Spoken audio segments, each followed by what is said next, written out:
Eto ha, eto walang biro ito. Si Rosmar Tan Pamulaklakin ay maging mabuting bata sa akin. Oh, mabuti yan. Actually, ninong ako sa anak niya. Pasensya na, Rosmar ha. Ninong ako sa anak niya. Yes, sa akin na invitation. But nung nakita ko siya na nandun kay Diwata, nagbigay ng 1 million at nagbigay ng bahay at kung ano-ano, hindi ako pumatin sa binyag ng anak niya. Pasensya na. Hindi sa totoo lang, ako'y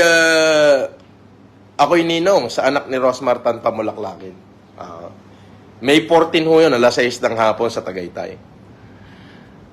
Pero nung naisip ko lang, sabi ko, wala akong ano kay Ros kasi mabait na bata yan eh. Hindi tumalikod sa akin yan ni minsan. Hindi siya tumalikod sa akin. Kumbaga, sumikat siya, kinilala niya ako. Pero kasi ako yung taong may prinsipyo. Kumbaga, tinawag niya ako para baka daw gusto kong mag-ano kay Diwata. Katulad nung unang sinabi ko, mayaman na yan. Ang pakainin natin yung mga walang makain, yung mahihirap. Katulad ng ginagawa ng FFCI at saka ng Pure Heart USA at saka na si May Desperanza. In my league. Katulad ngayon, June 11, 12, and 13. 3 araw yan. Nandun kami sa Northern Luzon. O kahit gaanong karaming tao, lahat, pag sinabi kong lahat ng malabo mata, bibigyan namin ng libreng check-up ng mga magagaling na doktor at corresponding na salamin. At lahat ng mga mahihirap na walang capacity na bumili ng wheelchair, ay bibigyan namin ng wheelchair.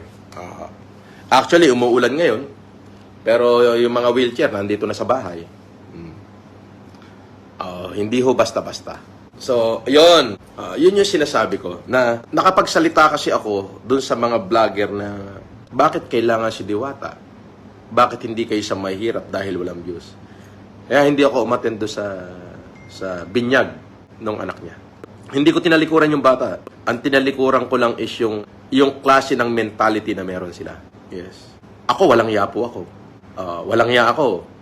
Inaamin ko yan. Siraulo ako. Nang-uupak ako eh.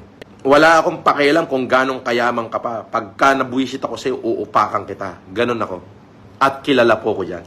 Dahil nung pandemic, nakita nyo naman, inupakan ko lahat ng mga dapat kong upakan. So, yun ho yun. Wala akong personal grudge sa kanila. But, ayoko lang ng mentality na meron sila. At saka hindi ko, alam nyo, hindi ko kailangang isasabihin makikisaw-saw sa kanila. I have my own, meron ako sariling supporters. At nakilala ko, hindi dahil sa pagtitiktok, hindi ako nakilala sa pagtitinda ng pares o sa paglalabas ng singit. Nakilala ako sa pagtulong sa mamamayang Pilipino. The only man who stand against all odds. Para dun sa mga nagbigay sa iyo ng kotse ng 1 milyon ng bahay, hindi worth it, di ba? Sumikat ba kayo? Wala rin. Hindi na rin kayo pinag-usapan. Kumari ko pa naman yung nagbigay dyan, si Rosmar. Mare, may pagkakataon ka pa, bawiin mo yung binigay mo.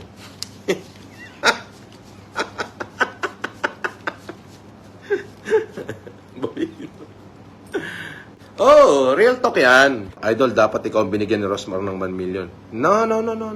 Hindi ko rin tatanggapin. Kapag ka ibibigay yan, sasabihin ko sa kanya, bumili ka ng mga damit, tsinelas, pagkain. Bigyan mo ng tsinelas yung mga walang tsinelas dyan sa gilid ng underpass at flyover. Bilan mo ng damit yung mga batang walang saplot dyan sa lansangang pakalat-kalat. Yan ang sasabihin ko sa kanya. Mas marami ka matutulungan. So, yun ang sasabihin ko.